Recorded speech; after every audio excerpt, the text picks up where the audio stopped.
Salut à tous, bienvenue sur Garage Bagnole et Rock'n'Roll. Aujourd'hui je fais la grosse révision du Rodius, 180 000 km.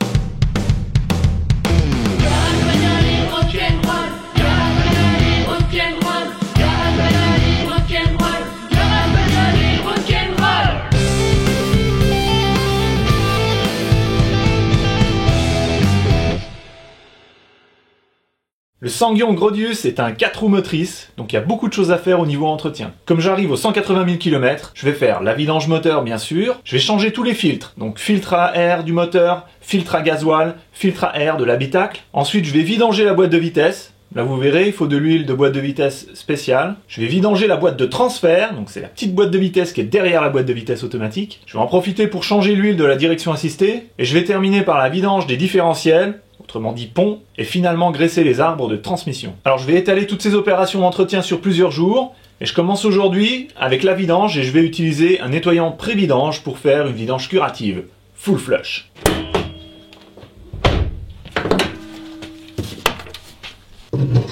Alors la première chose que je vais faire, c'est de regarder le niveau d'huile.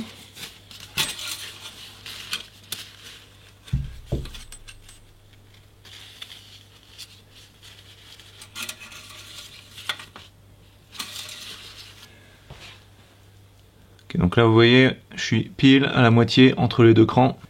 Donc le niveau est encore bon. Quand c'est plein, il y a 8 litres d'huile là-dedans. Donc là il doit y en avoir 7, 7,5. Alors ce flacon de nettoyant pré-vidange, il traite jusqu'à 6 litres d'huile. Je vais le mettre en entier dans le moteur, sachant qu'il y a un petit peu plus d'huile, c'est pas grave. Je pense que ce moteur là, il est quand même relativement propre. Donc voilà, il n'y a pas besoin de faire une cure très importante. Et donc un flacon entier devrait suffire.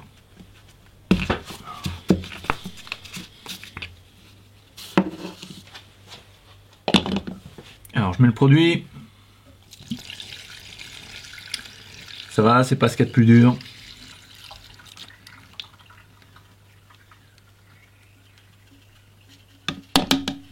Et voilà, et maintenant je vais rouler avec. Donc là je vais pas faire 200 km comme avec la Twingo, je vais faire allez, une 20-30 de kilomètres et puis après je vais vidanger tout ça.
Ok, là le moteur est chaud, 78 degrés, je vais attendre un petit peu qu'il refroidisse. Alors avant de vidanger proprement dit, j'ouvre le bouchon ici de remplissage, ça permettra à l'air de rentrer quand on vide l'huile, et je soulève aussi la jauge d'huile. Alors je prends mon jerrycan pour huile usagée, et j'ouvre les deux petits bouchons. Et de deux, c'est important de faire les deux, il y en a un qui... Il y a celui-ci qui récupère l'huile et l'autre qui laisse rentrer l'air. Le bas du moteur se trouve ici, et voici le bouchon de vidange. Donc là c'est du 17 pour le Rodius. Alors je vais faire très attention parce que je sais que l'huile qui va sortir de là, c'est comme de la flotte, elle est très très fluide. Il faut surtout faire attention au niveau éclaboussure là.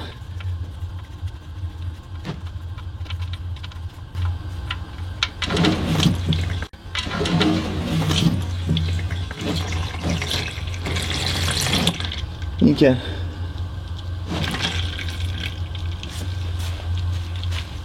Il y a juste un petit peu ici.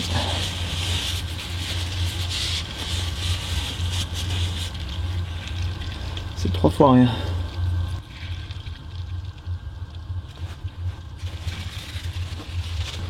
Donc je nettoie le bouchon de vidange. Là ça se vide bien. Hein. Et 8 litres c'est long à descendre. Hein. Même avec du nettoyant pré-vidange.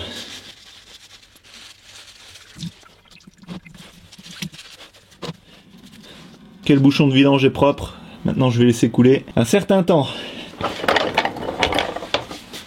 Alors pendant que c'est en train de goûter en dessous, je vais enlever le cache du moteur pour pouvoir accéder au filtre. Et le filtre à huile se trouve tout au fond là-haut.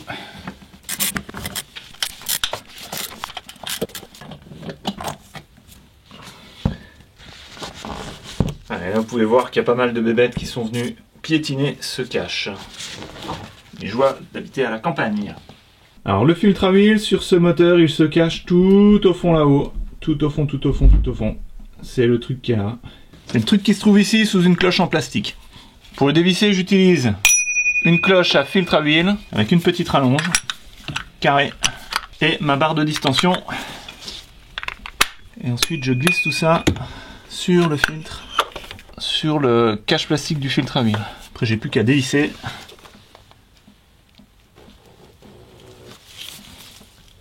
Ah, ça vient relativement bien, vu que j'avais pas serré comme un bœuf la dernière fois.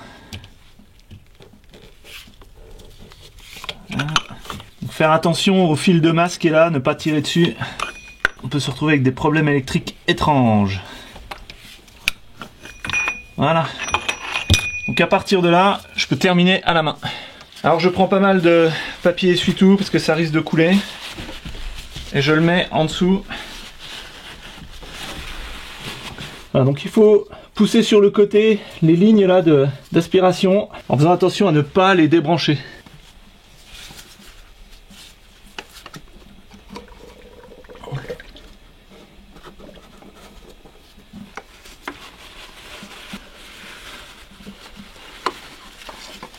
Et voilà. Et voilà le vieux filtre, vraiment bien encrassé.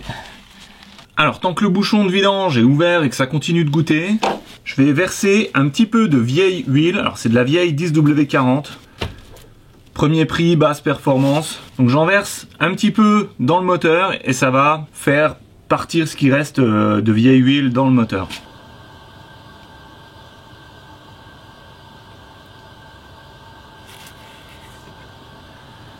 Voilà. L'huile bas de gamme est en train de couler et de pousser la vieille huile dehors. Donc là pareil, je vais attendre que ça termine de goûter. Alors pendant que ça continue de terminer de couler, je vais préparer le nouveau filtre. Voici le nouveau qui vient avec un nouveau joint, ça c'est pour la cloche en plastique. Il vient aussi avec deux nouveaux joints de bouchon de vidange. Alors dans mon cas, il y en a un gros et un petit. Le gros il flotte complètement. Et c'est le petit qui va aller. Voilà, donc le vieux joint ici, poubelle. Donc là, ça continue de goûter. Alors vu que j'ai mis le produit pré-vidange, j'aimerais bien que un maximum d'huile parte de ce carter. Donc ce que je vais faire, je vais monter l'arrière de la voiture pour la mettre à peu près de niveau. Et ça devrait aider à évacuer le reste de l'huile qui est dedans.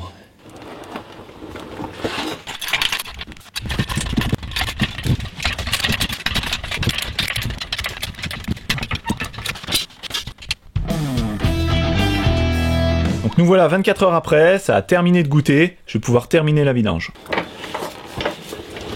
Ça ne goûte plus du tout, je vais nettoyer un petit peu avec du nettoyant frein. Et je remets le bouchon de vidange avec le nouveau joint. Alors ce bouchon de vidange sur les Rodius, il faut le serrer à 25 Nm. Donc là c'est le maximum sur ma clé dynamométrique, ma petite clé dynamométrique. Le 0 se retrouve en face de la ligne du milieu sur la graduation 25. Voilà, donc là c'est bon.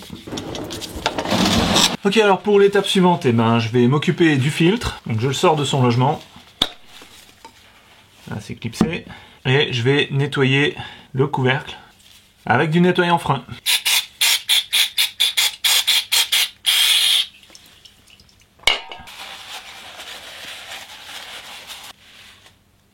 C'est vraiment sale. Ensuite j'enlève le vieux joint qui est sur le capuchon. Avec un tournevis ça vient tout seul.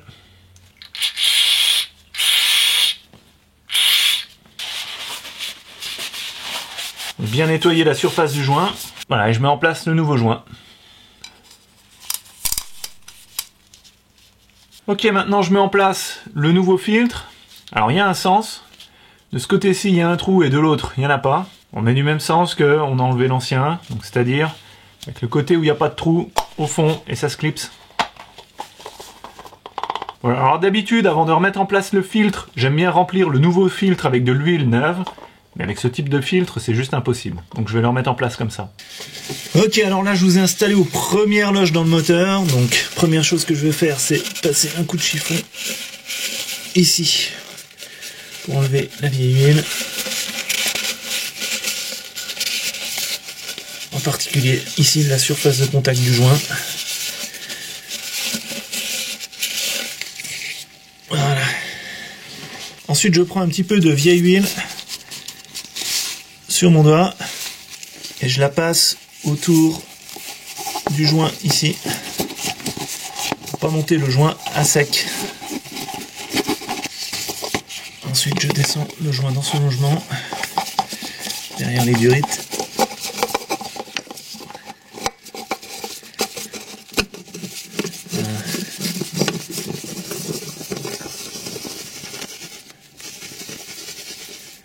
Ok, là on arrive, le joint commence à faire son travail, donc c'est plus dur à serrer. Donc là je vais prendre mon outil. Alors avant, je passe un petit coup de nettoyant frein pour enlever l'huile qui est sur le capuchon. Ok, c'est sec. Et voilà. Voilà, donc là j'utilise une fois de plus ma petite clé dynamométrique pour serrer le filtre à 25 Nm.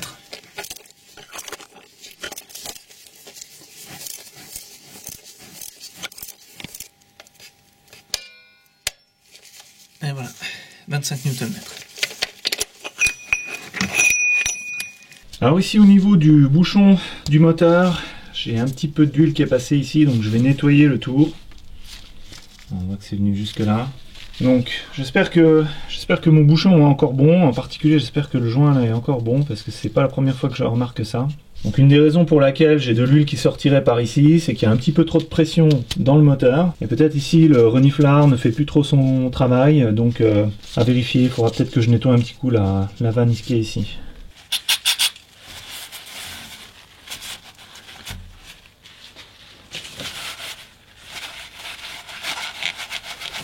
Ok, je remets en place le cache moteur. Donc je le remets en place maintenant parce que ici ça permet de tenir l'entonnoir. C'est beaucoup plus pratique après pour remettre l'huile. Donc là je serre vraiment au feeling quoi, pas besoin de serrer beaucoup. C'est pour ça que j'utilise aussi un outil en quart de pouce. La clé est assez courte, donc j'ai pas beaucoup de force de levier.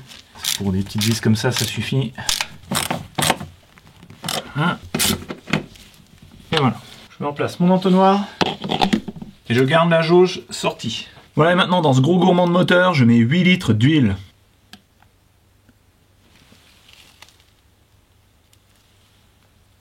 Donc voilà, je vais vous passer les détails, je vais mettre 8 litres dedans. Ok, 7e litre, et après je vais faire une lecture de niveau. Alors je nettoie la jauge. Je la descends à fond jusqu'au bout. Ok, là je suis au milieu, pile entre les deux. Donc je vais rajouter un petit peu moins d'1 litre et je vais voir jusqu'où ça va. Ok, bon là j'ai quasiment 1 litre.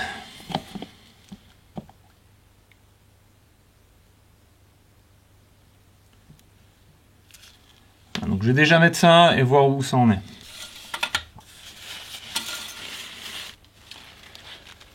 Ok, donc là il y a encore de la marge. J'en suis à peu près aux 3/4, donc je vais mettre le reste de mon litre d'huile dedans. Ok, encore une lecture.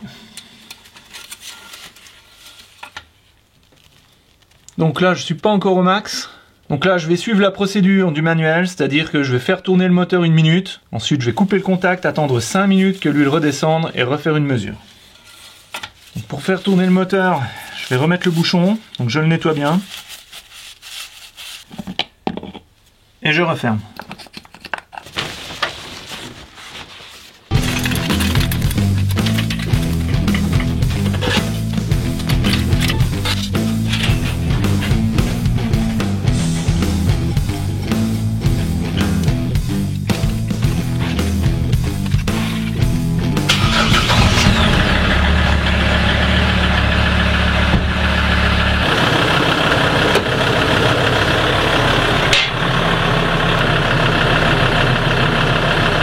Voilà, donc le moteur a tourné 1 minute, j'ai laissé reposer 5 minutes, donc maintenant je vais refaire une lecture de niveau. Je sais pas si vous voyez, mais je suis à la moitié. Refais une lecture. Là je suis à la moitié, on voit que c'est sec là, sur la partie là, au-dessus. Donc là je vais remettre au moins un demi-litre, hein. Il y a encore de la place. Ok, donc dernière mesure, enfin j'espère. Ok, donc là j'arrive aux 3/4 plein, donc je vais laisser comme ça, c'est très bien. Voilà, donc la vidange est faite. J'ai plus qu'à remettre le bouchon. J'enlève ma protection.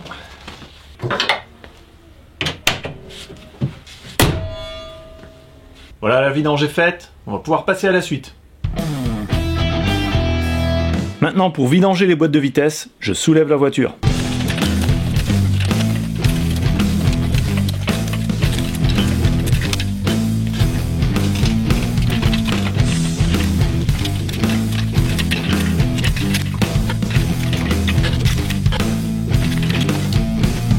Chaque fois que je soulève les roues d'une voiture, je vérifie qu'il n'y ait pas de jeu au niveau des rotules. Donc rotule de direction, je prends la roue à l'horizontale et je vais la secouer comme ça.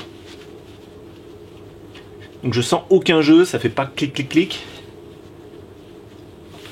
Donc c'est bon pour les rotules de direction, parce qu'il y en a deux, rotule interne, rotule externe. Ensuite pour la rotule de suspension, et dans le cas là, au niveau du radius, il y en a deux aussi, je prends la roue verticalement et je tente de secouer. Et il n'y a pas de jeu non plus. Ensuite, au niveau des roulements, il n'y a pas de jeu non plus, vu qu'il n'y a aucun jeu dans toutes les directions. En faisant tourner, on peut aussi essayer d'écouter si le roulement est trop usé. Les roulements là, je les ai changés il n'y a pas longtemps, mais je les teste quand même. On n'entend que le frottement du frein, donc a priori le roulement est bon. Et je fais ça sur les 4 roues. Alors, on n'est pas bien là, tous les deux ? Allongé sous 2 tonnes de métal, vous trouverez sur votre droite un moteur diesel 5 cylindres, et voici la boîte de vitesse automatique. Donc pour vidanger la boîte, c'est très simple, il y a un bouchon qui est celui-là. Il faut une petite clé Allen. Vous remarquerez que j'ai pas mal de traces d'huile ici, donc je sais pas, peut-être que ça fuit un petit peu, il faudra que je surveille ça. Hein. Alors pour une boîte de vitesse automatique, on peut jamais retirer complètement toute l'huile qui est dedans, c'est normal. Donc je vais juste retirer ce que je peux. Donc en général, il y a 2 litres, 2 litres et demi qui viennent. Attention, attention. Voilà. Donc je vais laisser couler ce qui vient. Et alors le problème de l'huile de boîte automatique, c'est que ça pue. Hein. C'est vraiment terrible. Oh. Alors pendant que ça termine de goûter, je nettoie le bouchon de vidange de la boîte auto. Donc idéalement, il faudrait changer le petit joint en cuivre qui vient là. Seul problème, c'est que j'en ai pas de neuf, donc je réutilise l'ancien. C'est pas trop grave parce que ce bouchon de vidange, il est serré seulement à 14 Nm. C'est pas énorme, ça écrase pas beaucoup le cuivre. Donc je pense, j'espère que ça fera encore joint. Mais un jour, il faudra que je le change. Ok, donc là, il n'y a plus qu'un goutte à goutte. Donc je vais remettre le bouchon que j'ai oublié. Avant j'essuie, j'essaye d'enlever le maximum. Et voilà. Donc ce bouchon de vidange ne se serre vraiment pas fort, c'est 14 Nm. Donc je prends ma petite clé dynamométrique et je règle 14 Nm. Donc si vous voulez vous procurer une clé dynamométrique, je vous mets le lien dans la description. Ok, 14 Nm.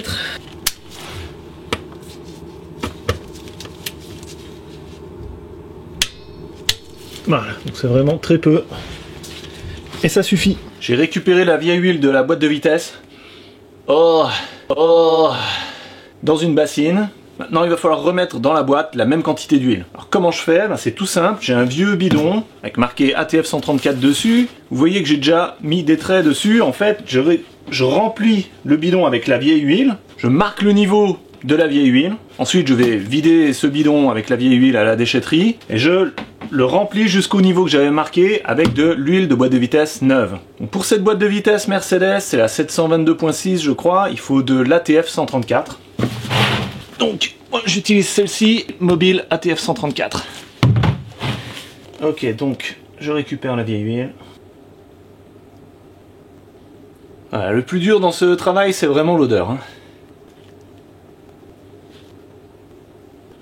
Voilà, et je vérifie au fond qu'il n'y ait pas de limaille. Et là c'est le cas, ça se passe plutôt bien. Voilà, donc on arrive vraiment quasiment au même niveau que les fois précédentes. Donc je peux réutiliser le trait là comme référence. C'est pas la première fois que je fais l'opération là sur cette voiture. Donc en fait j'ai jamais fait de vidange complète de la boîte de vitesse, uniquement des remplacements. Donc ça fait à peu près 2,5 litres. Dans la boîte je crois il y a 6 ou 7 litres. Donc, voilà, en général je change un gros tiers, la moitié et ça suffit. Si un jour avec cette boîte de vitesse j'ai un problème, qu'il faut changer le filtre et l'ouvrir, etc. Donc là éventuellement je ferai un flush complet. Pour l'instant une petite vidange comme ça suffit. Juste pour le show, je note le niveau au feutre noir. Voilà. Après la boîte de vitesse, la boîte de transfert. Donc vous pouvez voir le bouchon de vidange qui se trouve ici, le bouchon de remplissage qui est juste là. Donc comme d'habitude, je vais d'abord dévisser le bouchon de remplissage parce que ça sert à rien de vider la boîte si on peut pas le dévisser et qu'on peut pas remplir la boîte après. Donc comme c'est bien rouillé tout ça, un petit coup de WD-40 pour tenter de dérouiller. Ok, donc ces bouchons, c'est du 3/8 de pouce. Donc j'ai pris ma barre de distension avec un petit réducteur. Donc la barre c'est du demi-pouce. Et j'ai un réducteur de demi-pouce vers 3/8. Alors je visse, je dévisse dans le sens là. Donc, allez. Ok. C'est bon, il est venu. Donc là quand on travaille sous la voiture, c'est bien d'avoir une barre ajustable pour pouvoir continuer le mouvement.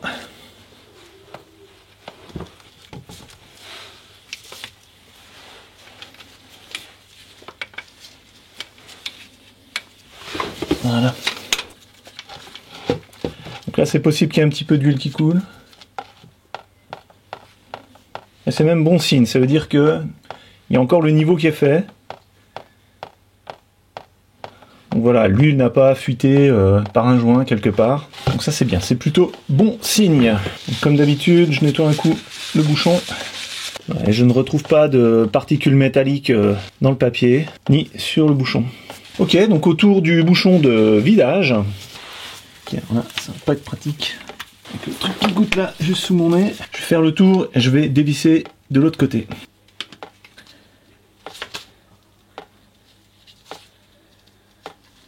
Ok, donc celui-là il vient tout seul, pas besoin de beaucoup de force.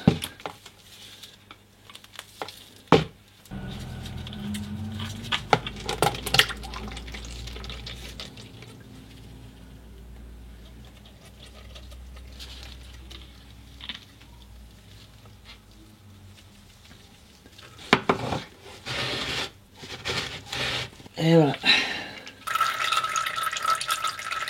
Ok, donc là il n'y a plus qu'un goutte à goutte, donc je vais remettre en place les bouchons.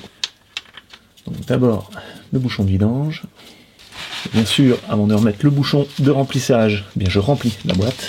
Alors je sais pas à quelle coupe il faut serrer, donc je serre un peu au pif, donc suffisamment.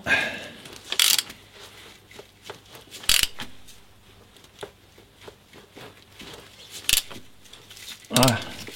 Mais pas trop non plus, mais voilà, ça va pas s'envoler. Hop.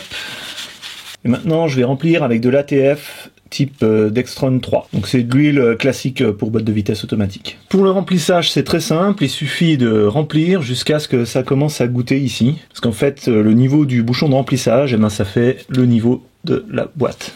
Donc j'utilise ma petite pompe à 2 €, c'est même moins de 2 € avec port inclus, je vous mets le lien dans la description. Donc le bout du tuyau en plastique rentre parfaitement dans le trou de remplissage. Je vérifie qu'ici c'est bien serré, et c'est bien de l'huile pour boîte de vitesse automatique Dextron 3 qui va dans cette boîte de transfert. C'est parti, je pompe.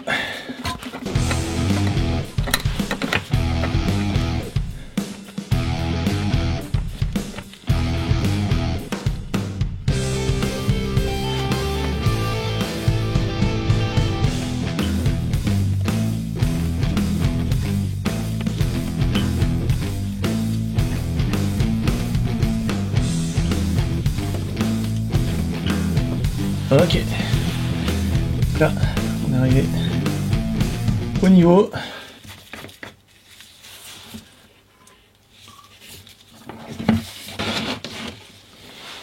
Je remets le bouchon de remplissage, puis ce sera bon pour cette boîte.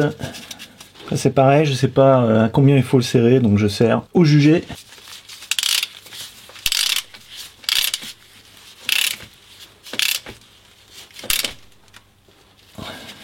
Voilà. Voilà, la vidange de cette boîte de transfert, c'est quand même très simple. Hein. Un petit coup de chiffon pour terminer. La vidange de la boîte de transfert est faite. Et maintenant, je vais faire les différentiels. Et vu que c'est un 4 roues motrices, il y en a un à l'arrière, un à l'avant. Le différentiel arrière, c'est le plus simple à trouver. Donc vous avez ici la roue de secours. Et vous avancez sous la voiture. Et le différentiel arrière, c'est le gros machin qui est là. Donc ici, on a le bouchon de remplissage du différentiel. Et de l'autre côté, là, le bouchon de vidange. Donc comme d'habitude, on défait d'abord le bouchon de remplissage et ensuite le bouchon de vidange. Donc là, vous voyez, l'extérieur du différentiel est pas mal rouillé. Donc je vais mettre de la WD-40 si je la trouve. Ah, il est là-bas. Hop, WD-40 sur le bouchon de remplissage et le bouchon de vidange. Et je laisse agir quelques minutes. Pour ces deux bouchons, il faut un embout Allen de 17. C'est pas évident à trouver, celui-ci il a fallu que j'aille l'acheter dans un magasin spécialisé. Mais pour vous, je l'ai trouvé sur internet et je vous ai mis le lien dans la description. Voilà. Ensuite, j'utilise ma barre de distension réglable, je la mets au max. Et je commence par dévisser le bouchon de remplissage. Je m'assure qu'il est vraiment bien enfoncé à fond. Et je dévisse. Et bien sûr, j'ai prévu une bassine en dessous au cas où de l'huile s'écoulerait. Donc là, je peux pas aller plus loin. Donc, j'ajuste la barre. Comme ça, je peux continuer à dévisser.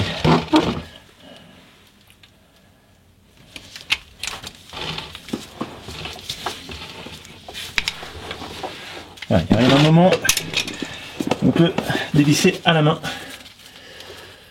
La fin.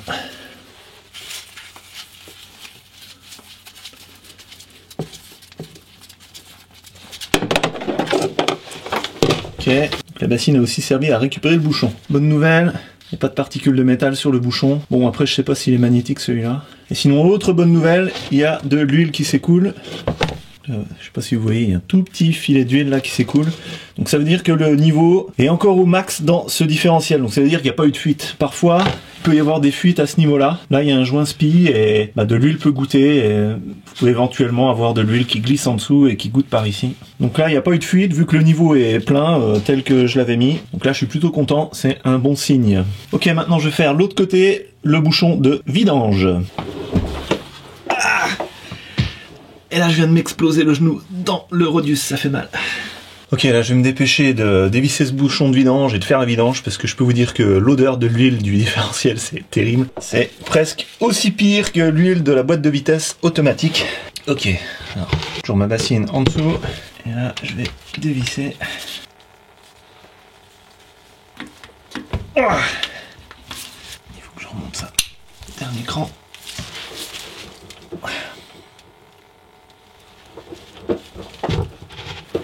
Ah, je suis grippé dessus.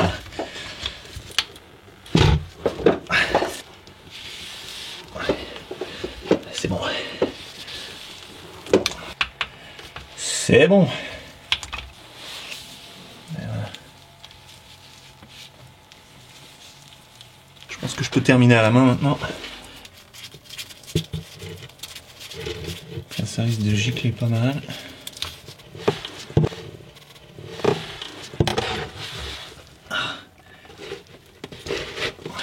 Presque pas mis à côté, même pas du tout en fait. Bon, l'huile là me paraît assez claire. Et voilà, je laisse se vider complètement ce différentiel. Le différentiel est bien vidé, il n'y a plus qu'un goutte à goutte, donc je remets en place le bouchon de vidange. Et sinon, pour information, sur le bouchon de vidange, il n'y avait pas non plus de particules de métal, ce qui est aussi bon signe. Voilà, donc au début toujours à la main, et ensuite avec l'outil. Là, je connais pas la spécification du couple de serrage, donc je serre un peu au pif, c'est-à-dire comme ça. Un petit coup de chiffon pour enlever l'excédent d'huile. Et à la fin, pour nettoyer, je passerai un coup de nettoyant frein. Maintenant, remplissage. L'huile que j'utilise pour remplir les deux différentiels, c'est de la 80W90. Donc je sais qu'à l'arrière, c'est spécifié de la 85W90, mais c'est difficilement trouvable. Puis bon, ce qui est important, c'est le deuxième chiffre, c'est le 90, d'accord? Ce qui est avant, c'est pour l'hiver. Le W, c'est pour winter. Donc voilà, c'est juste un changement de fluidité pour les basses températures. Et pour la mettre, j'utilise ma super pompe à moins de 2 €, frais de port inclus. Je vous mets le lien dans la description. Carrément imbattable.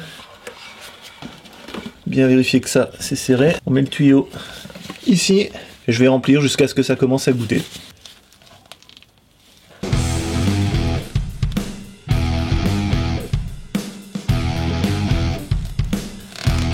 Ça va être bon. Quelquefois, il faut enlever le tuyau de la pompe pour vérifier si ça déborde. Non, c'est encore bon. On peut encore en mettre.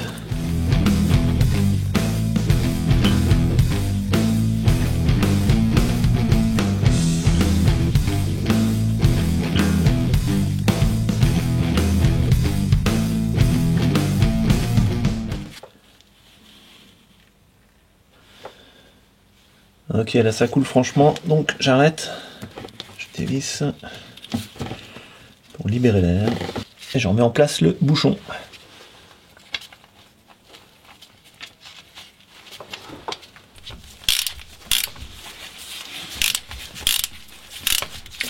Serrage au pif. Hop. Un petit coup. Voilà. Il n'y a plus qu'à nettoyer au nettoyant frein.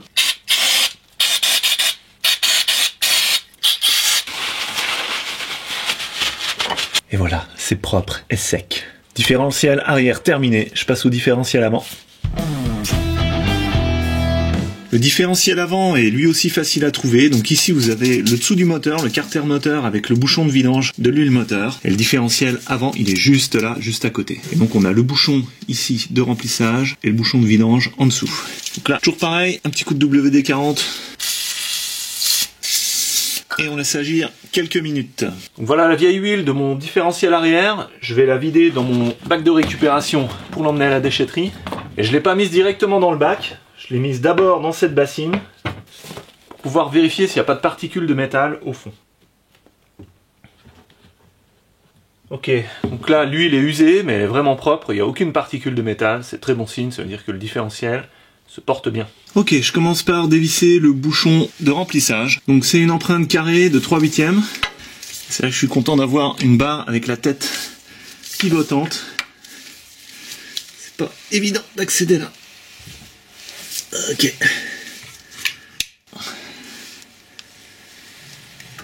Pour les tours suivants, je vais utiliser ma clé à cliquet. Position dévissage.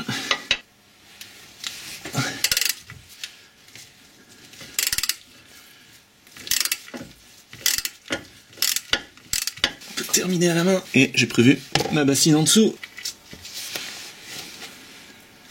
Ok, là il n'y a rien qui coule. Ah, si, un tout petit peu quand même là, il y a une mini goutte qui tombe. Le bouchon est propre. Allez, bouchon de vidange.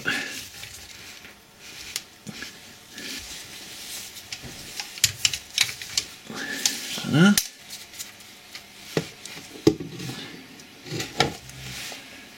Et là pareil, je laisse le différentiel se vider.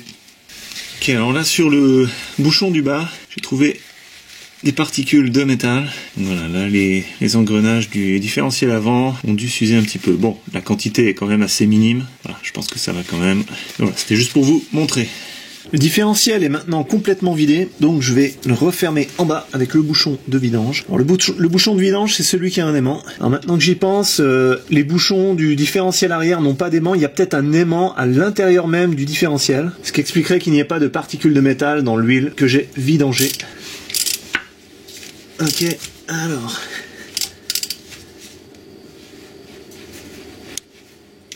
Voilà. Et maintenant, remplissage. Et c'est parti. Pompon.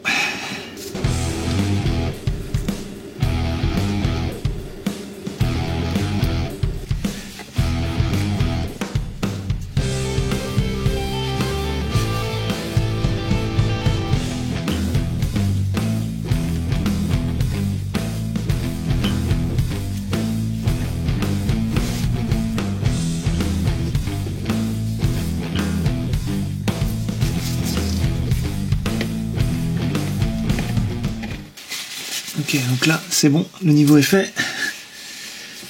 Et je remets le bouchon. Ok, serrage.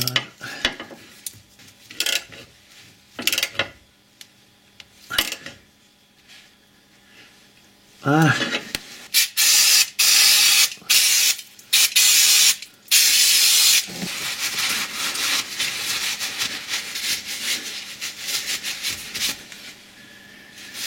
Ok, il y a la peinture qui vient avec, c'est pas cool.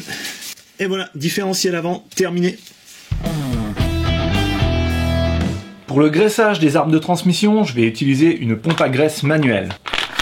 Donc voilà la bête. Donc ce tuyau, ça se branche sur des points de graissage, vous verrez, c'est des petites buses spéciales pour recevoir de la graisse. Et puis on pompe avec cette poignée. Alors dans une pompe comme ça, eh ben, on met des cartouches de graisse standardisées comme ça. Si vous voulez vous procurer la pompe et sa cartouche, je vous mets les liens dans la description. Voilà, donc au niveau de l'embout, je le dévisse. Et quand il sera mis sur le point de graissage, je le revisse pour le verrouiller dessus. Et après on peut pomper, normalement ça devrait pas se décrocher. Donc je vous montre tout ça sous la voiture. Donc voilà le différentiel arrière sur lequel est vissé l'arbre de transmission. Donc les points de graissage ils sont à ce niveau-là. Alors j'aimerais bien tourner l'arbre de transmission pour vous montrer, mais là je peux pas. Donc ça vient du fait que la boîte de vitesse est en position P, parking. Donc il va falloir la mettre sur le neutre pour pouvoir enfin tourner l'arbre de transmission. Donc j'y vais. Pour pouvoir passer le sélecteur de vitesse sur N, il faut mettre le contact. Appuyer sur la pédale de frein, donc là vous voyez pas mais j'appuie. Et je mets sur N. Ok, donc maintenant, je peux tourner l'arbre de transmission. Et là, vous apercevez le premier point de graissage. Ce petit truc qui est là. Déjà, on va le nettoyer. Maintenant, je vais accrocher le bout de ma pompe à graisse là-dessus. Si ça veut bien passer. Voilà, et maintenant, je balance la graisse.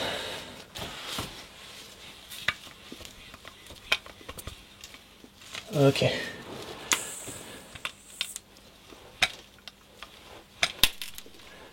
Là, vous entendez ce crépitement?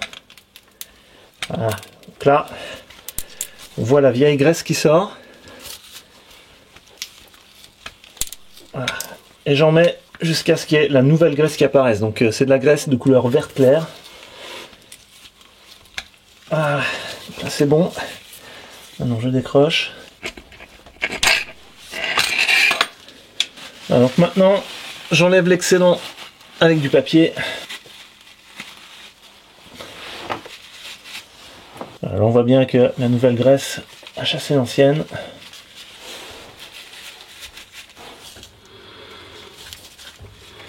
Voilà.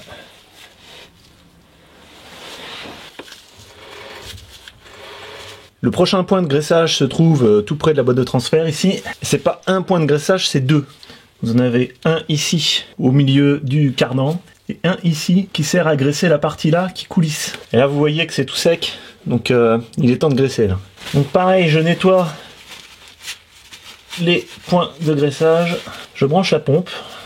Je vais d'abord faire celui-là, celui du cardan. Et je pompe. Alors, vous entendez ce crépitement? C'est ça qu'il faut entendre. Vraiment, ça chasse la vieille huile, la vieille graisse dehors.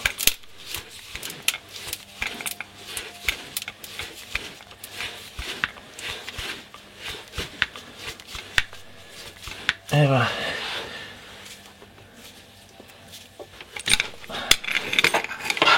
Ok, là, je suis pas sûr que j'ai assez de papier avec moi pour nettoyer, donc j'enlève l'excédent.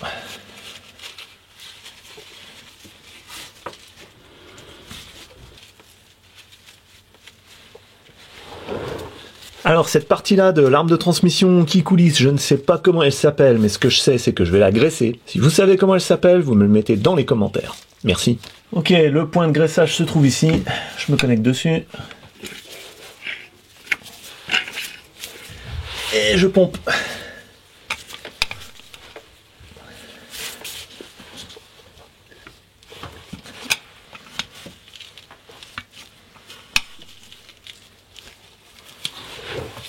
Ok, alors là ça sort pas au-dessus.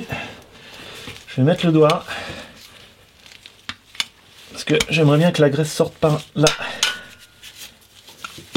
Si c'est possible.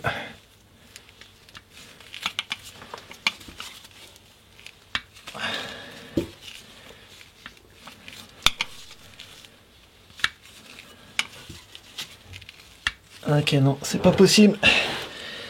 Donc là, il y a un petit trou. Et le trop plein de graisse sort par ce trou. Juste ici au-dessus. J'imagine qu'une fois que ça sort par là, ben, c'est que c'est bon. Je vais quand même en prendre et graisser par là. Je pense que ça fera pas de mal. Au moins, ça limitera un petit peu la progression de la rouille. Donc, nettoyage. Voilà. Parfait, je passe à la suite, c'est l'arbre de transmission avant.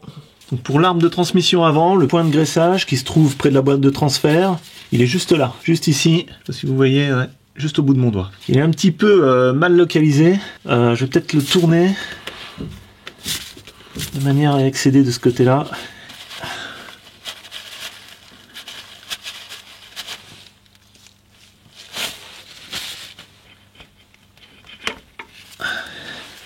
Et je pompe.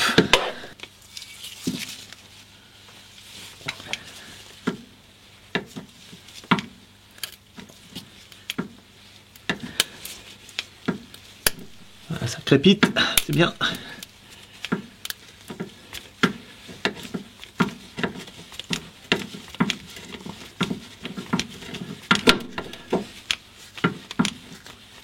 Voilà. Moi j'aime bien en mettre un peu plus que nécessaire pour être sûr qu'il y en a suffisamment. Ok, donc là je vous passe le nettoyage. Hein. C'est un peu toujours pareil. Voilà, avec ça, les arbres de transmission sont correctement graissés. Sur l'avant de l'arbre de transmission avant, je n'ai pas trouvé de point de graissage. Je pense que c'est quelque chose qui est scellé et puis qui est graissé à vie. Donc maintenant je vais prendre ma nouvelle huile de boîte de vitesse automatique, ATF 134, et je vais la mettre dans le bidon jusqu'à la marque que j'ai laissée tout à l'heure. Je secoue un coup mon huile, par pure superstition, et j'utilise ma pompe à moins de 2 € frais de port compris.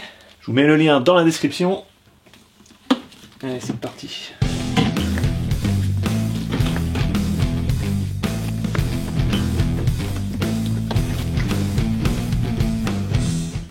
Voilà, donc je suis presque au trait, donc j'arrête.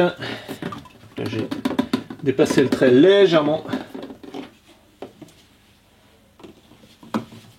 Voilà, et maintenant, je vais remettre le contenu de ce bidon dans la boîte de vitesse.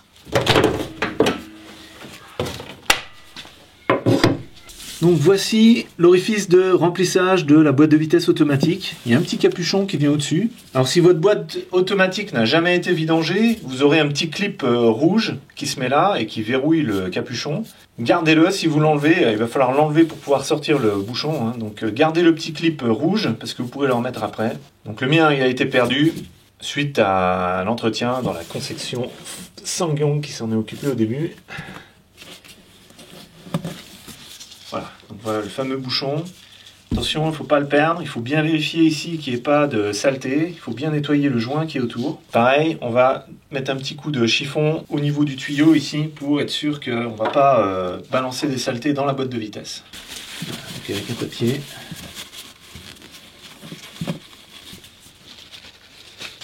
Et je nettoie tout de suite le bouchon avec son joint. Ok, pour remplir, je vais mettre le bout du tuyau de ma pompe dans le tuyau de la... Donc en fait, ce tuyau de remplissage, c'est le tuyau de la jauge. Mais il n'y a pas la jauge qui est vendue avec la voiture. J'ai acheté la jauge externe pour le prix modique de 20 €. Je vous la montrerai tout à l'heure et je vous mettrai le lien dans la description. Donc moi, ce que je fais là, dans cette zone du moteur, je mets directement le bidon avec la pompe. Hop. Ah, ça rentre tout juste. On dirait que c'est fait pour. Ça par contre, c'est pas fait pour.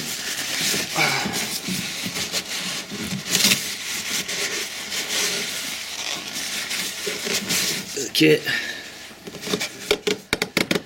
Voilà. Donc là, je pense que vous verrez pas, mais croyez-moi sur parole, le tuyau de la pompe à 2 balles rentre parfaitement dans le tuyau de la jauge. Et maintenant, j'ai plus qu'à pomper et à envoyer toute l'huile dans la boîte de vitesse. Alors maintenant, si j'envoie de l'huile par ce tuyau de jauge, l'huile va avoir vraiment du mal à couler dans la boîte de vitesse parce que l'air qui est dedans ne va pas avoir de chemin pour sortir. Donc ce que je fais en général, juste ici, là, on voit la ligne de refroidissement.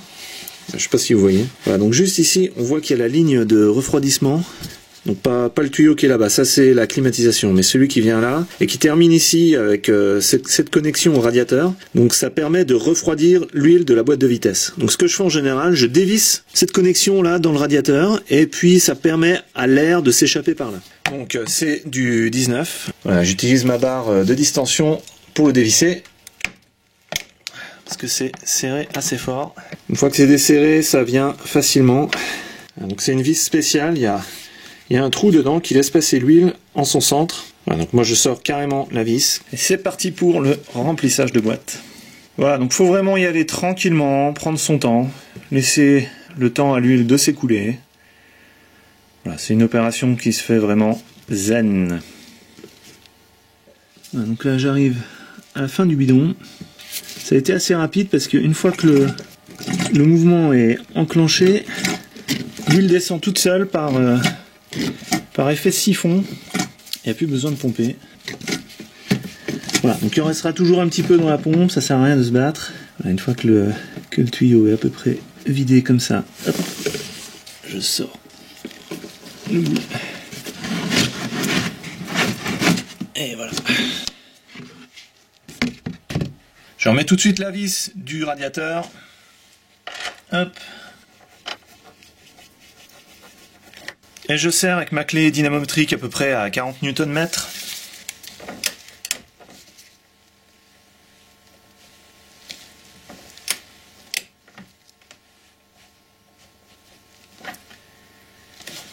Ok, 40 c'est trop. Je crois que dans le manuel c'est plutôt 30-35. Je vais déjà mettre 30.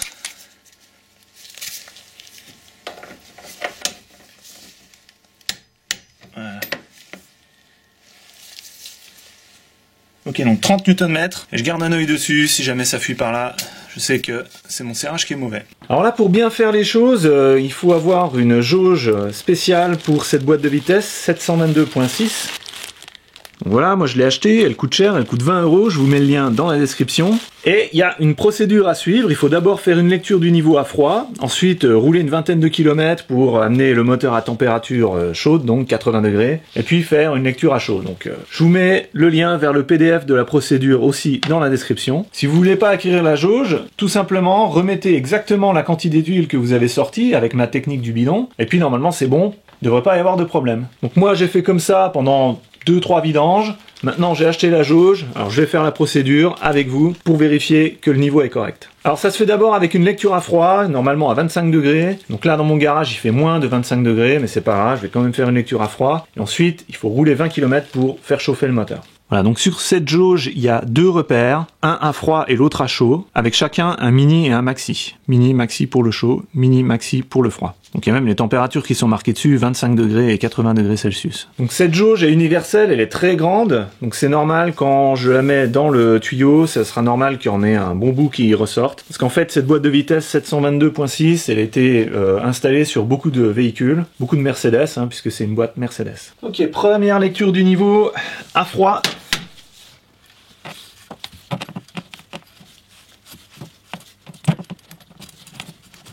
Voilà, donc il y a des points durs.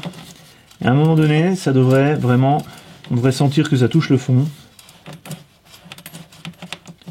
Je crois qu'on y est.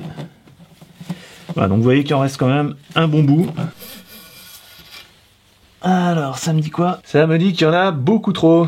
Alors toutes les mesures de niveau d'huile dans des boîtes de vitesse automatiques doivent se faire avec le moteur tournant et le sélecteur de vitesse mis sur la position P. Alors pourquoi ça? Tout simplement parce qu'il y a un convertisseur de couple dans la boîte de vitesse et il faut qu'il soit en mouvement, qu'il tourne et qu'il utilise l'huile qu'il est censé utiliser pour qu'on puisse faire une lecture correcte du niveau d'huile de la boîte de vitesse. Alors étant donné que je suis en train de faire l'entretien des 180 000 km, je vais pas démarrer le moteur tout de suite, avant je vais changer les filtres. Donc filtre à air du moteur, filtre à gasoil, et filtre de climatisation. Alors le filtre à air moteur se trouve en dessous de cette boîte ici. Donc j'ai le nouveau filtre, Sangyong, excusez-moi, SsangYong. Donc là, c'est la pièce d'origine. Donc c'est très simple, il suffit déjà de dévisser le collier de serrage qui se trouve là. Donc là, c'est du 7 mm. Voilà. Ok, ça a du mal à venir. Donc je vais prendre un petit peu de lubrifiant silicone et ça devrait partir sans problème. Ok, donc lubrifiant silicone à ne pas confondre avec la graisse silicone. Voilà, donc ça devrait aller partout par capillarité et par gravité. Et maintenant, ça devrait sortir sans trop de problèmes.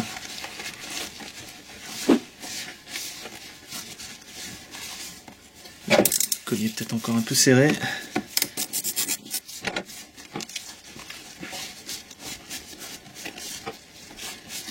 Voilà.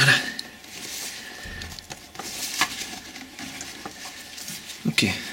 Maintenant, je débranche la prise du capteur de quantité d'air. Voilà.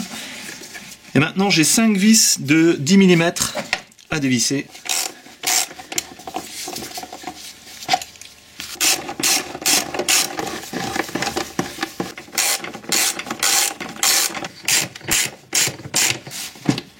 Voilà ce que ça donne. Ok, donc là ça vient pas. Ok, donc là je prends mon outil quart de pouce avec un cardan. Et la douille est restée dessus. Bon, c'est pas grave.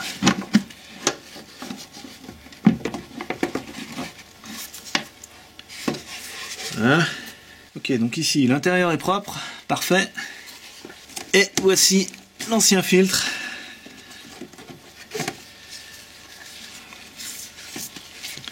Voilà, bon, il est pas mal sale, mais encore pas trop sale. Donc voilà, quand on change régulièrement son filtre à air, il n'y a pas de raison qu'il s'encrasse énormément en fait. Donc ça dépend aussi de la région où vous conduisez.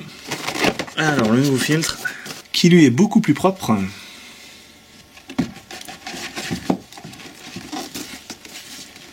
Voilà, donc, bien faire attention à la position du joint là, tout autour. Ça doit rentrer vraiment sur tous les côtés. Et je remets en place le couvercle. Alors, tant que j'y suis, je mets un tout petit coup de lubrifiant silicone ici. Ça va aider au remontage.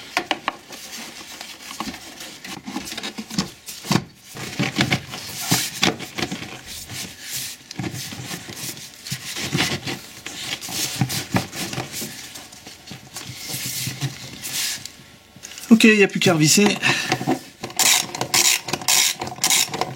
Tant qu'il y a le silicone, je vais glisser le tuyau par-dessus.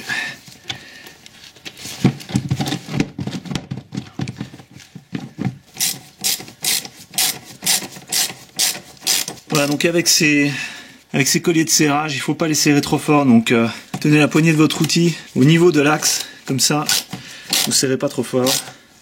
Voilà, là ça suffit.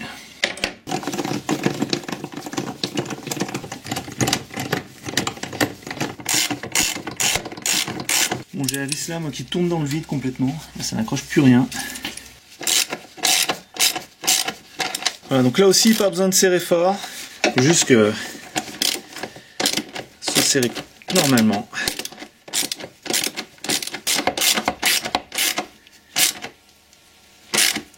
Ah, c'est bon. Ça, là, elle est serrée. Ok, j'avais peur que ça tournait dans le vide, mais en fait, non. Ok, une fois les 5 vis bien serrées, collier de serrage serré, on n'oublie pas de rebrancher le capteur d'air, parce que sinon votre moteur risque d'avoir une drôle de surprise au démarrage. Voilà, changement du filtre à air du moteur fait.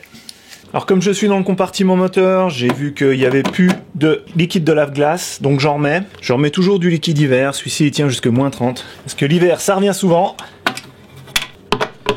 au moins une fois par an.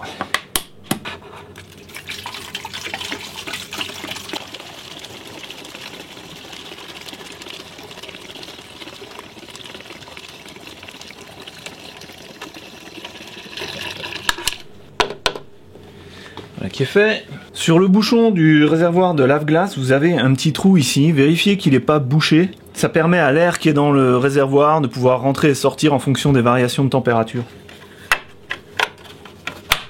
Maintenant je vais changer le filtre à gasoil qui se trouve là-bas au fond. Donc pour avoir un peu plus d'accès, j'enlève le cache moteur. Donc j'utilise ma petite clé à cliquet avec une douille longue de 10.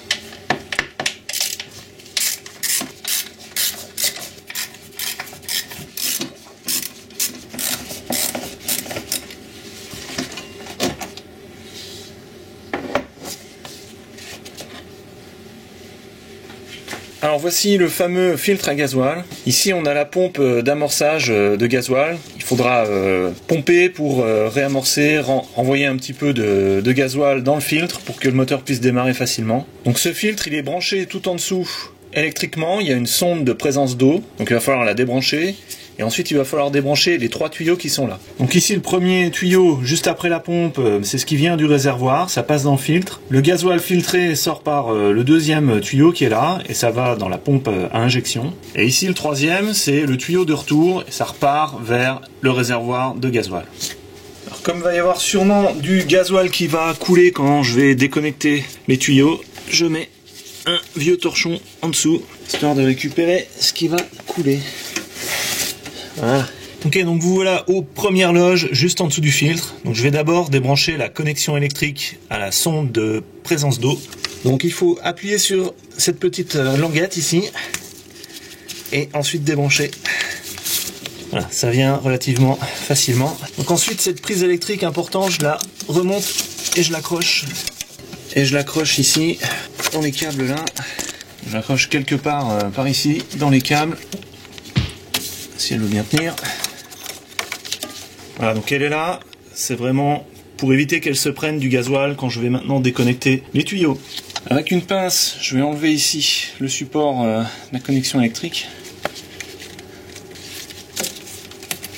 Voilà. Donc ça pareil, j'essaye de le pousser un peu.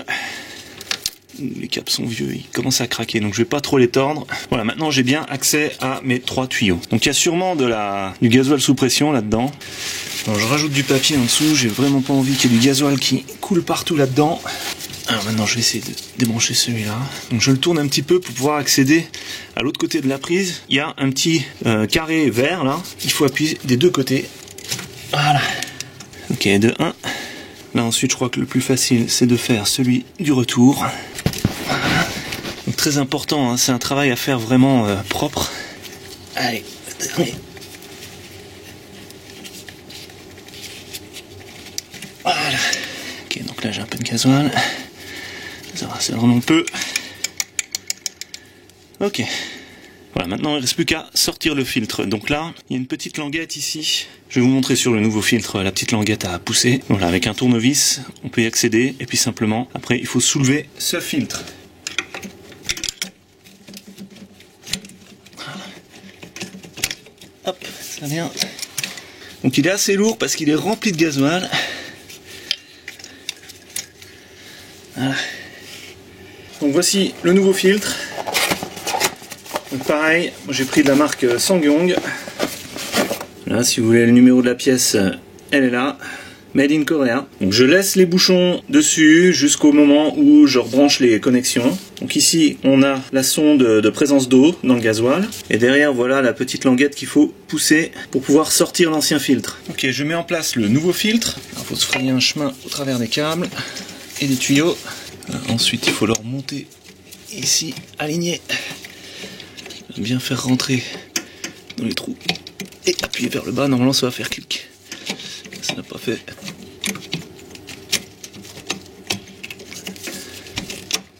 Voilà. Ah, c'est bon. Ok, donc seulement maintenant je retire les capuchons. Donc là c'est très important de travailler avec les doigts propres, hein. Il ne faut pas qu'il y ait d'impuretés qui rentrent ici. Voilà. Et de 1.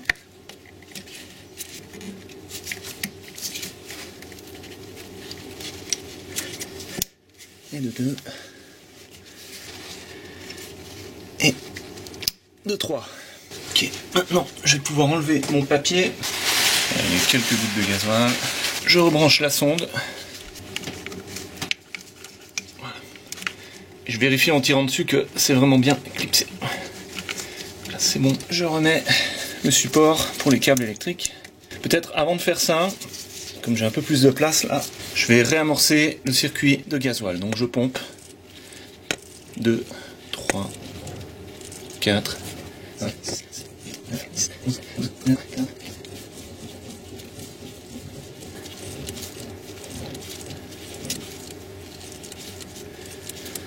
Voilà, donc là il a fallu que je pompe au moins une bonne trentaine de fois pour obtenir la pompe bien dure.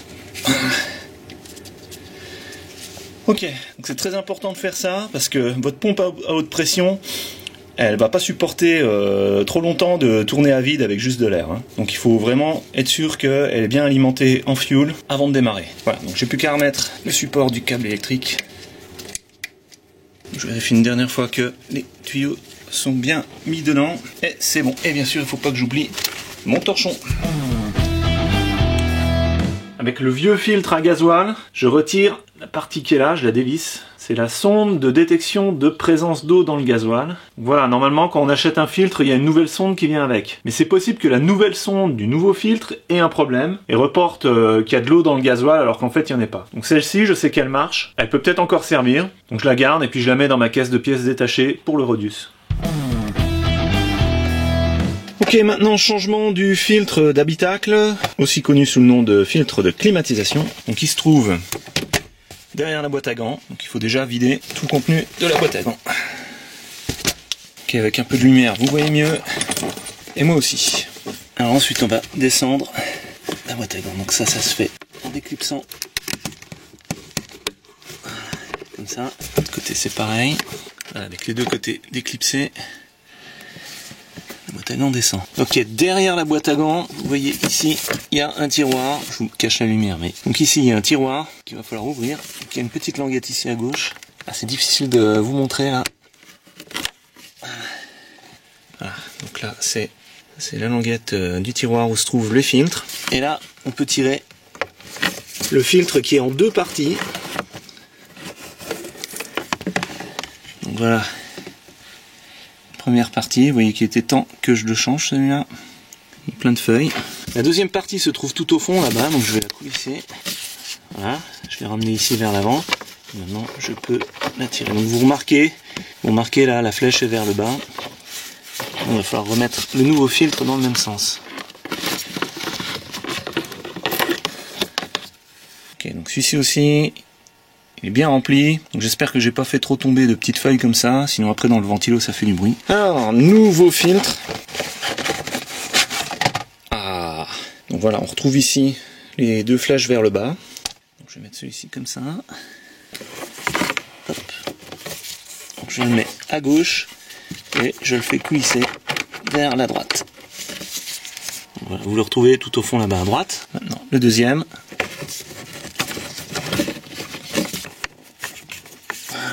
Ok, les deux filtres sont installés. Vous les voyez, les deux flèches là sont vers le bas. J'ai plus qu'à remettre le petit couvercle. Donc ça se met en mettant d'abord la partie droite.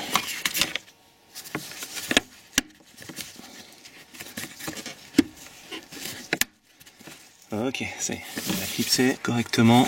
Donc là, la languette qui se trouve là-haut, faut qu'elle soit bien à gauche, complètement dans son logement, comme vous le voyez là. Et voilà, filtre d'habitacle changé. Donc voici les petites tirettes là qu'il fallait tirer pour enlever, donc il faut remettre en place à fond dans leur logement. Voilà, la d'une. Voilà, l'autre est bien mise aussi. Et ça ferme. J'ai plus qu'à remettre tout le petit bazar dedans. Alors en ce qui concerne la direction assistée sur le Rhodus, la pompe est là. Et juste au-dessous se trouve le réservoir. Donc ça fait 9 ans que j'ai ce Rhodus. Et l'huile de la direction assistée n'a jamais été changée. Donc là, je pense qu'il est vraiment grand temps de la faire. Donc il y a une petite jauge attachée au bouchon du réservoir. Alors c'est de l'huile ATF, donc boîte de vitesse automatique Dexron 3, qui sert aussi pour le système hydraulique de la direction assistée. Donc sur la jauge, on a aussi deux zones de repère. C pour cold, froid, et H pour hot. Donc quand c'est chaud, le niveau de liquide ne doit pas dépasser le trait au-dessus du H qui se trouve ici. Donc là je vais faire une lecture de niveau à froid. Donc je serre à fond et je ressors. Et là vous voyez que je suis au max du repère C pour cold froid. Donc il n'y a pas eu de fuite de liquide de direction pendant ces 9 dernières années, ce qui est plutôt un bon score. Alors si jamais vous trouvez que votre liquide de direction assistée est très foncé, il faut à ce moment-là faire une vidange complète. Donc dans mon cas, j'ai pas besoin de faire de vidange complète, je vais simplement remplacer une partie du liquide avec du nouveau fluide ATF Dexron 3. Pour faire une vidange complète, il faut déconnecter le retour ici. Donc vous avez un circuit haute pression qui part par là, vous voyez, avec ces tuyaux hydrauliques avec des connecteurs vraiment qui permettent de résister à la haute pression, et un retour ici basse pression. Donc, vous voyez qu'ici c'est des petits clips normaux, donc il suffit de débrancher ici, récupérer l'huile, faire attention parce que juste en dessous il y a le compresseur de climatisation. Donc c'est une autre raison pour laquelle je veux pas faire une vidange complète, c'est que j'ai pas envie de balancer de l'huile sur mon compresseur qui est relativement neuf. Donc voilà, il faut débrancher ici, faire tourner les roues de droite et gauche et remettre du nouveau liquide ici au fur et à mesure que l'ancien sort par ce tuyau. Donc dans mon cas, je vais pas débrancher ici, je vais simplement pomper le liquide qui est là, le sortir et le remplacer par du nouveau liquide. Alors je vous montre comment je fais. En premier lieu, je mets en place un torchon ici en dessous qui récupérera le liquide si jamais il y en a qui tombent. Je mets aussi sur la poulie ici, je veux vraiment pas qu'il y ait de l'huile qui tombe sur cette courroie. Ensuite, je prends ma petite pompe, je vais sortir le plus de liquide de direction assistée que je peux.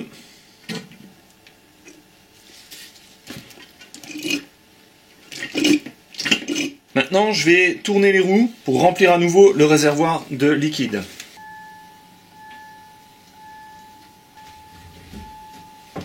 Et maintenant, j'enlève ce qui est arrivé dans le réservoir. Voilà, maintenant je tourne les roues dans l'autre sens.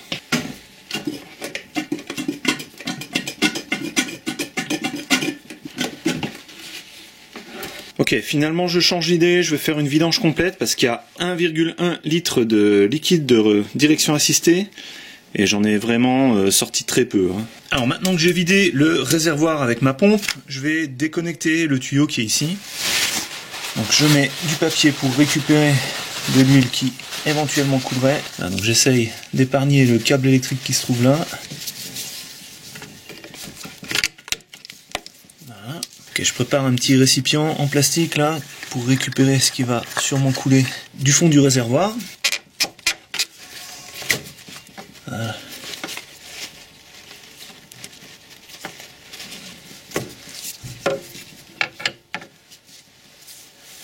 Ok, il y en avait encore pas mal.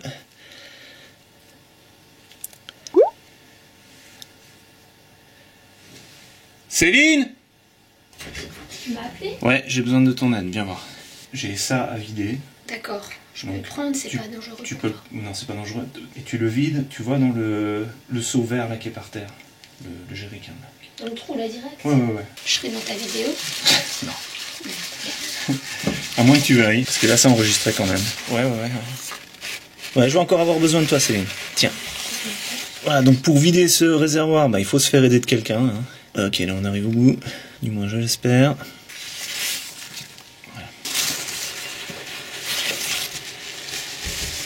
Voilà, donc je laisse le réservoir se vider. Ok, maintenant je prends un tuyau transparent que je vais mettre dans le tuyau de retour ici. Alors espérons que ça flotte pas trop. Non, si, ça va pas. Le diamètre de ce tuyau est trop petit. Ok, j'ai fait un petit peu de bricolage, j'ai pris du Chatterton que j'ai enroulé à différentes épaisseurs de manière progressive, que ce soit conique et beaucoup plus large sur la fin qu'au début. Donc j'espère qu'en le forçant dedans, ça va tenir. Ça a l'air d'être bien. Alors, en espérant qu'il n'y ait pas de fuite. Mais bon, comme c'est un retour basse pression, normalement il ne devrait pas y avoir de problème. Maintenant je vais boucher la sortie du réservoir ici. Alors je vais réutiliser un des bouchons du filtre à gasoil que j'ai changé tout à l'heure. Je vais essayer de le placer dessus. En espérant que ça tienne. Ouais, impeccable. Super. Voilà, maintenant je ressors tout ce que j'ai mis au fond, c'est-à-dire mon petit gobelet en plastique, le papier et le torchon. Voilà, donc le retour, le tuyau du retour, je le mets dans ce bidon. Et ici dans le réservoir, je mets un entonnoir. Donc je vais remettre de l'huile neuve et je vais actionner la pompe pour qu'elle envoie la vieille huile dans le bidon. Et quand on verra la nouvelle huile arriver, elle sera d'une couleur plus claire dans ce tuyau. Ça voudra dire que c'est bon, la vidange sera effectuée. Ok, alors là j'ai mon bouchon qui goûte. Et ça goûte sur le compresseur, et ça je veux pas. Donc je vais mettre du papier autour, et puis mettre la pince là. Voilà, donc je mets de l'huile neuve. Et maintenant je tourne les roues.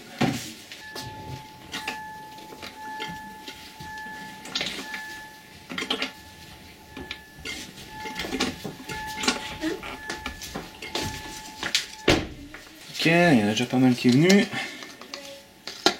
Je remets de l'huile.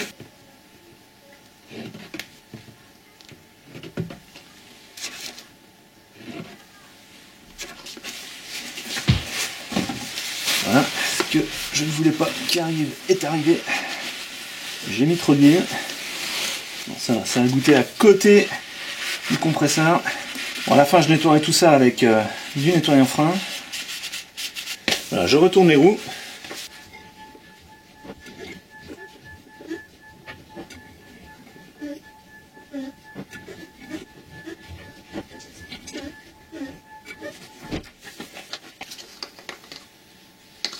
Je remets de l'huile.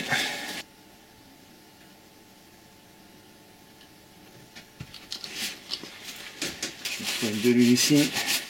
C'est pas bon. Sur la valve lingère non plus. Et je tourne encore les roues.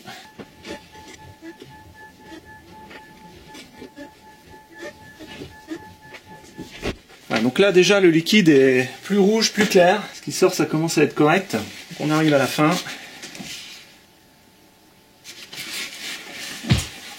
Et on a mis encore de trop.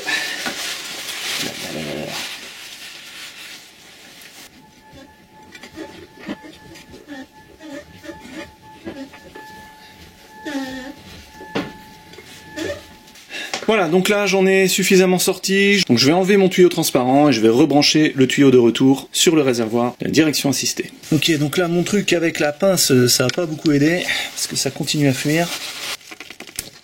Voilà. Ainsi que mon entonnoir. Vous pouvez voir, c'est rempli d'huile et ça goûte. Bon, ce qu'il y a de bien, c'est que ça goûte à côté du compresseur de clim. Voilà, ça goûte par en dessous, mais ça arrive simplement sur le châssis et ensuite ça tombe par terre. Ok, donc je vais enlever tout ça. Ok, donc j'enlève le bouchon. Et je reconnecte le tuyau. Hop. Voilà. Ok, je remets de l'huile dans le réservoir. Donc là, faut pas avoir peur de le remplir. Hein. Ouais, c'est des brandes. Voilà, donc ne faites pas les mêmes bêtises que moi et allez-y tranquillement pour remplir votre réservoir. D'autant plus qu'il faut aussi que je remette le machin là, sinon le tuyau risque de se barrer.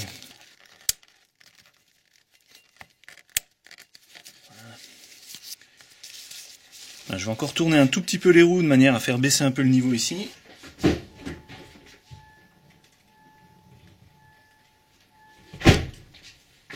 Ok, c'est un petit peu descendu, on voit quelques bulles qui arrivent. J'essaie de nettoyer le mieux que je peux. Je remets en place le bouchon. Alors voici pourquoi mon bouchon fuyait. C'est tout simplement parce qu'en le mettant, je l'ai fendu. Donc voilà, faut trouver un bouchon plus large que celui-là pour boucher le réservoir. Sinon, c'est un bouchon qui ne bouche rien.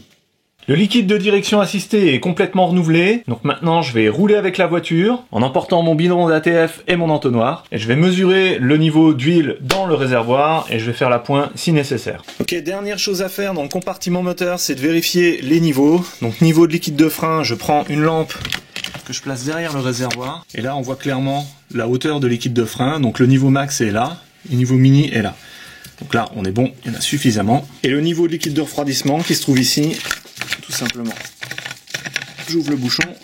Pareil avec une lumière, on peut voir le niveau de liquide de refroidissement qui est bien au milieu du réservoir.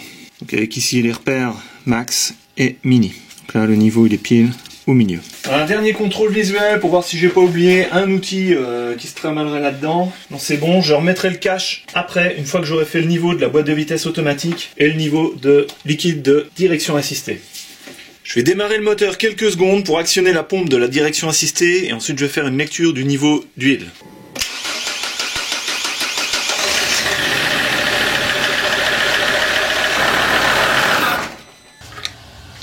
Alors j'essuie la jauge, qu'elle soit bien sèche. Je serre à fond. Et je lis le niveau. Là on est sous la marque haute chaude, donc il y a peut-être un petit peu trop d'huile.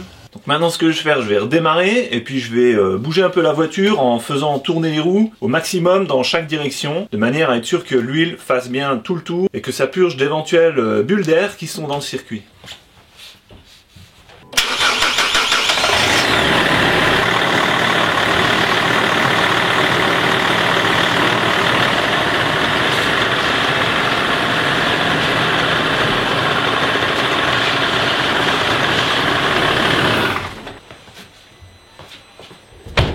Et maintenant je refais une lecture du niveau. Donc là pareil, j'essuie bien la jauge, qu'elle soit bien sèche partout. Donc là elle est bien sèche.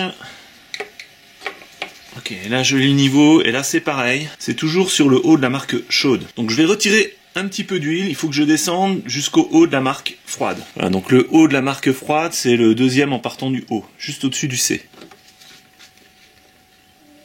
Ok.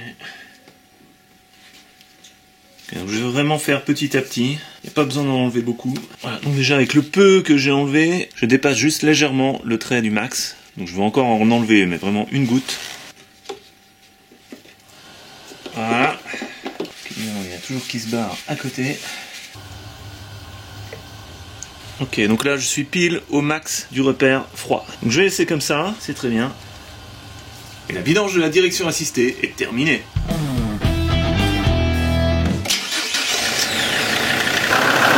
Je m'assure que ma jauge est bien propre, elle ne transporte pas de saleté.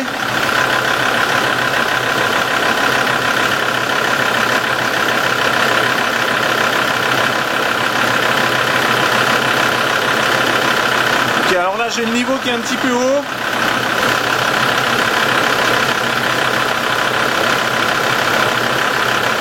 Ok, donc là clairement le niveau est un petit peu haut.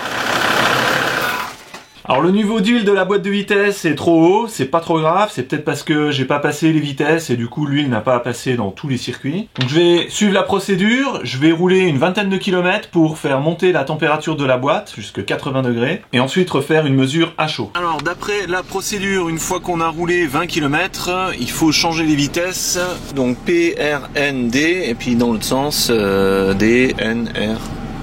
Et attendre 5 secondes en changeant entre elles. Ok, alors on y va, j'appuie sur le frein. 1, 3, 4, 5. 1, 2, 5.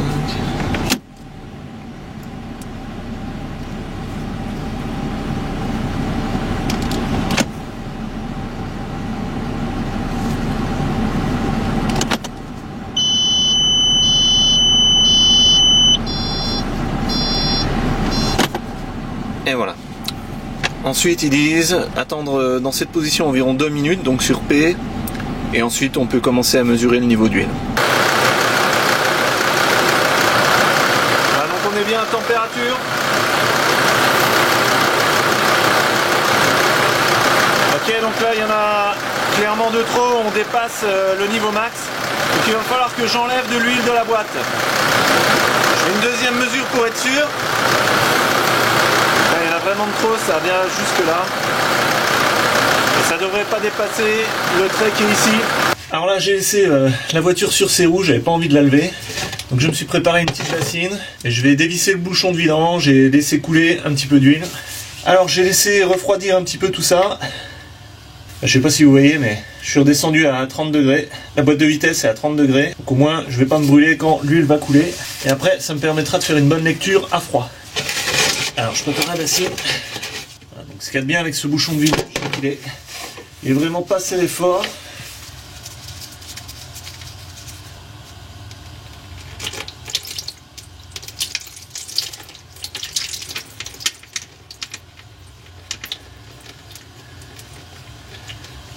Voilà. Donc là, il y a déjà pas mal qui est sorti. Je vais encore en laisser sortir un petit peu.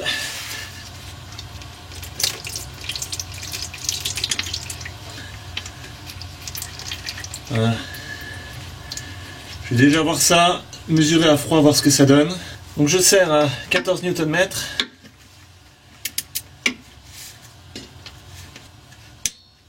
Voilà. La température du moteur est redescendue, donc je vais faire une lecture à froid. Donc je démarre le moteur.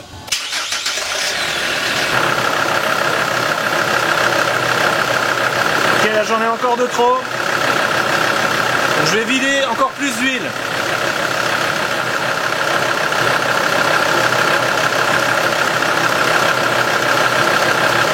Ok, alors là je me rapproche, mais il y en a encore un petit peu de trop, donc je vais encore en enlever. Ok, encore une mesure à froid, j'espère que celle-là c'est la bonne. Alors là il y en a encore un tout petit peu de trop, donc je vais encore en enlever. Voilà, donc j'ai encore enlevé de l'huile, et ce coup-ci c'est bon, je vais plus en enlever. Donc dernière lecture à froid, et après je ferai le niveau à chaud.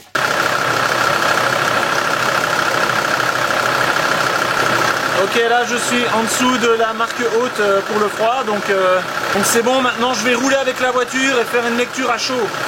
Alors comme vous avez regardé la vidéo jusque là, et ben, je vous emmène faire un tour pour faire chauffer la voiture. Donc là elle est encore froide, et là je suis en train de monter la côte qui mène au château que vous ne voyez pas puisqu'il est dans le brouillard. Vous pouvez peut-être le deviner là.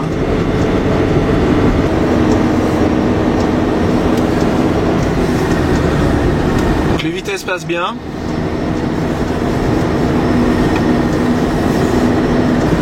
Ok, là il y a la route un petit peu gelée.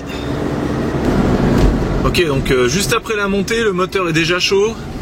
Donc je me demande si ma mesure à froid était pas un petit peu mesure à tiède quoi. Et je me demande si j'ai pas enlevé un petit peu trop d'huile. Enfin bon, on va voir ça. Quand je vais faire la mesure à chaud, on va voir si on manque, et ben j'en remettrai. Et donc voici le château. Château de Malbrouck.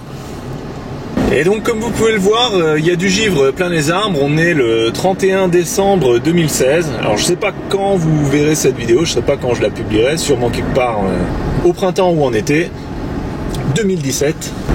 Regardez si c'est pas magnifique ça. Ok, donc c'est vraiment l'hiver, il y a du givre plein les arbres, c'est magnifique. Et alors niveau température, moins 4,5 dehors. Donc là il faut que je fasse monter le Rodius en température, mais ça prend du temps hein. Donc là ça fait juste quelques minutes qu'il est arrivé à température, donc je vais continuer, je vais refaire encore quelques kilomètres dans cette magnifique forêt pour être sûr qu'il soit bien chaud. Regardez-moi ça.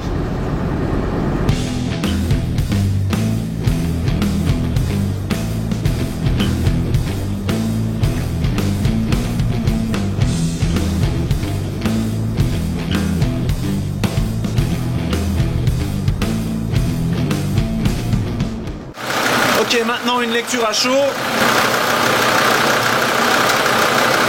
Et là il en manque. Donc je vais en rajouter petit à petit. Bon, ça m'étonne qu'à moitié qu'il faut que j'en remette parce que j'en ai retiré beaucoup, hein, presque 1 litre. C'est quand même étonnant. Alors, ATF 134.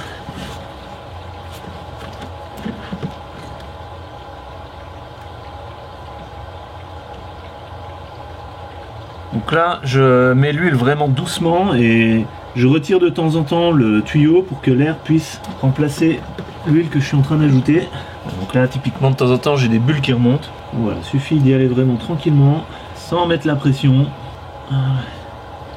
Alors, je vais déjà mesurer ça.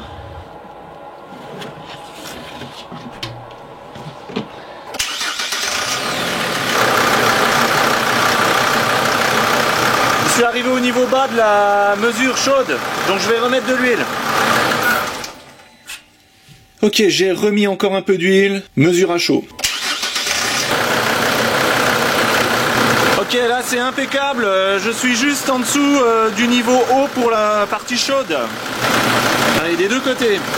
Donc là c'est bon, le niveau est parfait là. Je refais une dernière mesure pour être sûr. Et celle-là c'est la der des der.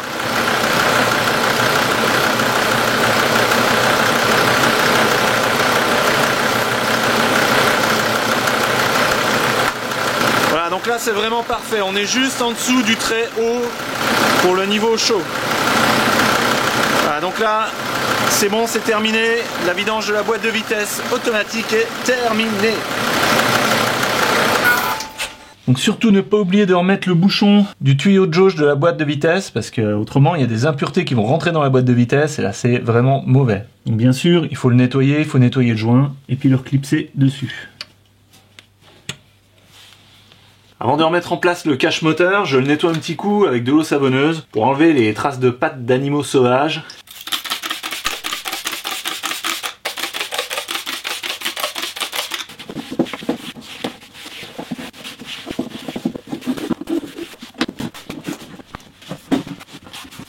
Et voilà, ça suffit. Pas besoin de faire plus parce que de toute manière, les bestioles vont remonter dedans et remettre leurs pattes sales dessus.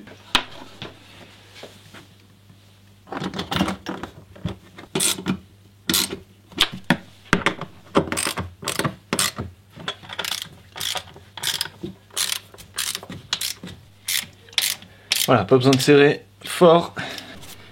Ça tient. Dernière touche personnage, je nettoie la boîte de fusible, la batterie et tout ce que je trouve ici avec de l'eau savonneuse.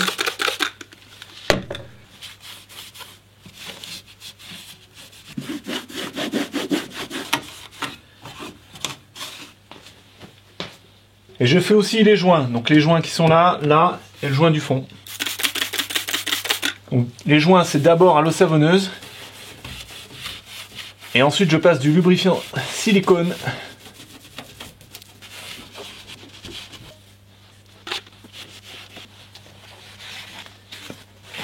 Ok, le joint qui est là, il est très exposé. Il se prend vraiment tout ce qui vient de la route, là. Donc, il faut bien le nettoyer. Et nettoyer en dessous. Voilà. Voilà, touche finale, j'utilise du lubrifiant en silicone sur les joints. Ça leur permet de rester vraiment souple et donc de durer plus longtemps. Donc j'utilise un microfibre 9 pour ça. Voilà.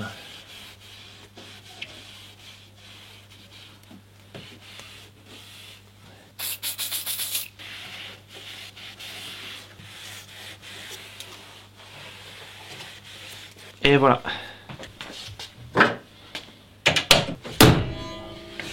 Bravo à vous d'avoir regardé cette vidéo jusqu'au bout. Donc comme vous le voyez, l'entretien des 180 000 km pour le Rodius, c'est pas rien. Et encore, il faudrait aussi vérifier les freins. Moi je le fais pas dans cette vidéo, je l'ai fait il y a quelques semaines quand j'ai changé les roues pour mettre les pneus hiver. Alors j'espère que vous aurez trouvé cette vidéo intéressante. Si c'est le cas, vous mettez un pouce vers le haut et vous allez avoir le menu partager qui apparaît. Et vous cliquez sur l'icône de votre réseau social préféré, Facebook, Twitter, etc.